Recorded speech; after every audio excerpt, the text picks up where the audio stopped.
May I come in, sir? Come in. Good afternoon, sir. Good afternoon. Good sir. afternoon. Have your sir. seat, Anshuman. Thank you, sir. Comfortable? Yes, sir. I'm comfortable. You sir. like to talk in Hindi or English? Hindi sir. ठीक है, अपना परिचय दीजिए. Sir मेरा नाम अंशुमन राज है. मैं जहानाबाद बिहार से रहने वाला हूँ. सर मैंने अपनी कक्षा 10वीं तक की पढ़ाई केंद्रीय विद्यालय जहानाबाद से की है और कक्षा 12वीं की पढ़ाई मानस इंटरनेशनल पब्लिक स्कूल से किया है. सर मैंने ग्रेजुएशन मगध यूनिवर्सिटी से जूलॉजी ऑनर्स में किया है और अभी तत्काल में मैं चेन्नई कस्टम में कार्यरत हूँ. सर केंद्रीय विद्यालय में आपका प्रवेश कैसे हुआ?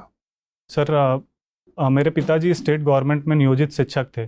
कुछ सीटें बच गई थी तो मैं वेटिंग लिस्ट में क्लियर होकर के और फिर मैंने केंद्रीय विद्यालय में प्रवेश लिया. सर आपको अच्छा लगा केंद्रीय स्कूल में विद्यालय में पढ़ना? जी बिल्कुल सर. क्या अच्छा है उसमें? सर केंद्रीय विद्यालय जैसा कि एक संगठन है और पूरे भारत में इसकी शाखाएं हैं, तो एक स्टूडेंट जो वहाँ ज्वाइन करता है उसे एक वाइड एक्सपोजर मिलता है क्लस्टर लेवल पे, रीजनल लेवल पे, नेशनल लेवल पे परफॉर्म करने का.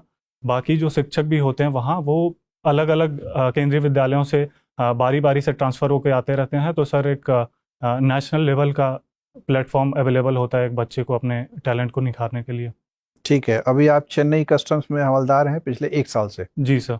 क्या कार्य है आपका, दायित्व तो क्या है वहाँ? सर मैं अभी चेन्नई पोर्ट पे कार्यरत हूँ, तो मुझे सुपरिटेंडेंट सर को असिस्ट करना होता है. उसके साथ ही सर मुझे CISF के साथ कार्य करना होता है और इंश्योर करना होता है कि अगर कोई रेडियो एक्टिव मटेरियल का कंटेनर या फिर कोई explosive container outside of port जा रहा है, उस केस में उसकी सेफ्टी, सिक्योरिटी और कस्टम क्लियरेंस उसको जल्दी मिले, ये इंश्योर करना होता है. कई बार इस तरह की जो आपत्तिजनक चीज़ें हैं उसको छिपाने के लिए लोग सिल्वर फॉयल से उसको कवर कर देते हैं.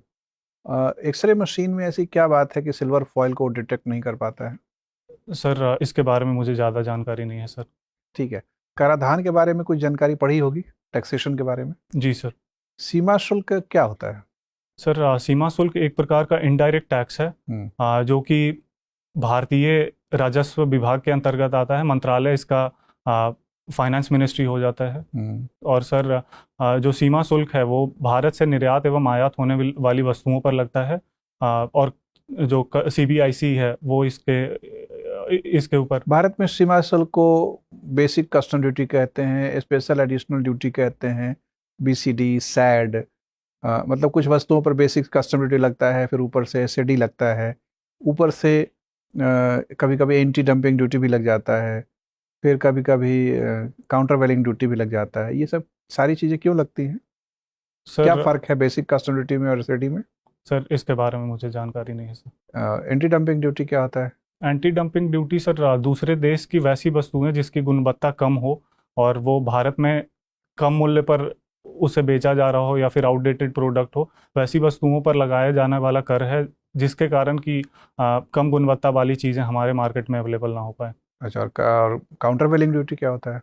सर इसके बारे में मुझे जानकारी नहीं. ठीक है, ये बताएं कि क्या कस्टम ड्यूटी का मर्जर हो गया, क्या उसका विलय हो गया है GST में? नहीं सर, दोनों को मिला करके और CBIC डिपार्टमेंट बनाया गया है. कई जगहों पे कस्टम अकेला डिपार्टमेंट है और कई जगहों पे इसे मर्ज कर दिया गया है GST के साथ. उदाहरण के तौर पर चेन्नई में कस्टम अलग है, GST अलग है, पर दिल्ली में GST और कस्टम एक साथ हैं सर. चलिए ठीक है अंशुमन, आप मुझे बता सकते हैं आर्टिकल 20 और आर्टिकल 21, यस सर, ये दोनों क्यों बहुत ही विशेष एक इम्पोर्टेंस रखते हैं हमारे संविधान में? सर आर्टिकल 21 बात करता है पर्सनल लिबर्टी की, राइट टू लाइफ की.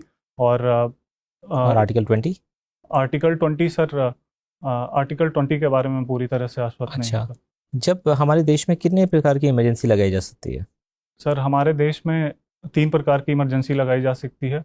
फाइनेंशियल इमरजेंसी, उसके साथ ही स्टेट इमरजेंसी और नेशनल इमरजेंसी. अच्छा, और इन तीनों इमरजेंसी में कौन से ऐसे फंडामेंटल राइट्स हैं जिनको बिल्कुल भी सस्पेंड या उनको रोका नहीं जा सकता है? Sir article 19.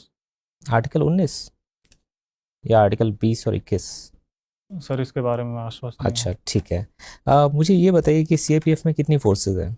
सर CAPF में टोटल 7 फोर्सेज हैं. 7 फोर्सेज हैं. 7 फोर्सेज के एस्टैब्लिशमेंट के सीक्वेंस में आप बता सकते हैं मुझे?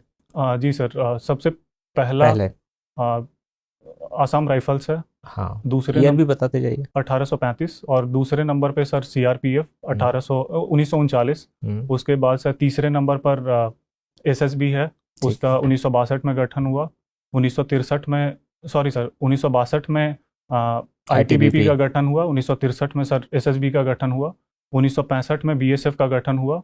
1969 में सीआईएसएफ का गठन हुआ। 1984 में एनएसजी का गठन हुआ सर। ठीक है, आपकी फर्स्ट प्रेफरेंस कौन सी सर सर्विस? सीआईएसएफ है सर। सीआईएसएफ है। सीआईएसएफ को अभी हाल ही में पार्लियामेंट हाउस की सिक्योरिटी का जिम्मेदारी दी गई है। जी सर। इससे पहले ये जिम्मेदारी किसके पास थी? सर पार्लियामेंट्री डिफेंस ग्रुप था, जो कि दिल्ली पुलिस और सीआरपीएफ को मिला करके बनाया गया था। अच्छा, ठीक है। तो आपको क्या लगता है कि सीआईएसएफ और सीआरपीएफ में क्या डिफरेंस हो जाएगा? मतलब कैसे सीआईएसएफ ये सीआरपीएफ या दिल्ली पुलिस से बेहतर सिक्योरिटी दे सकती है? सर सीआईएसएफ इस मामले में काफ़ी ज़्यादा स्पेशलाइज्ड है। ह्यूमन इंटरेक्शन काफ़ी ज़्यादा होता है। ह्यूमन एक्सचेंज को हमेशा ये हर इस्टेब्लिशमेंट में काउंटर करता है। इसके कारण ज़्यादा एक्सपीरियंस होने के कारण इसे इस जगह पे इंट्रोड्यूस किया गया। और जो 13 दिसंबर को घटना हुई थी घुसपैठ की पार्लियामेंट में, उसके बाद इस डिसीजन को लिया गया सर। ठीक है।